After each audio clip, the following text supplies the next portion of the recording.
ఇప్పుడు పొత్తులో భాగంగా 31 సీట్లు వారి మిత్రపక్షాలు కేటాయించారు. తెలుగుదేశం పార్టీ, జనసేన పార్టీకి 21, అలాగే బీజేపీకి 10, అలాగే బీజేపీకి 6 ఎంపీలు, జనసేన పార్టీకి 2 ఎంపీలు, అంటే 8 ఎంపీలు, 31 ఎమ్మెల్యే సీట్లు వారు కేటాయించడం జరిగింది తెలుగుదేశం పార్టీ నుంచి. కేటాయించిన అవతల పార్టీల బలాబలాలు ఏంటి? 2019 ఎలక్షన్ లో బీజేపీ పార్టీ ఇక్కడ ఒక సీట్ కూడా నెగ్గలేదు నాకు తెలిసినంత వరకు. ఒక్క సీట్ కూడా, అంటే ఒక్క ఎమ్మెల్యేకి కూడా బలం లేని బీజేపీ పార్టీకి 10 ఎమ్మెల్యే సీట్లు, 6 ఎంపీ సీట్లు కేటాయించిన తెలుగుదేశం పార్టీ త్యాగం చేసినట్టు కాదండి. ఈ రోజున అసలు తెలుగుదేశం పార్టీ ఏమీ లేదన్నట్టు, చంద్రబాబు నాయుడు గారు, లోకేష్ గారు ఏమీ లేదన్నట్టు, ఎవరెవరో ఏదో వచ్చి ఇప్పుడు ఈ కూటమిని గెలిపించేస్తున్నట్టు, మరి అంత జాకీలు వేసుకుని లేపుకుంటున్నప్పుడు మరి మాకు కూడా బాధ అనిపిస్తుంది కదండి.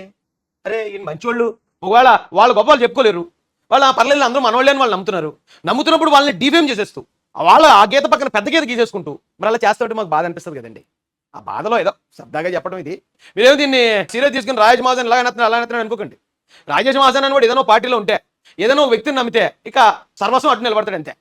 నేను నా వెనకాతల ఉన్న వాళ్ళు అందరూ అదే పరిస్థితిలో ఉంటాం.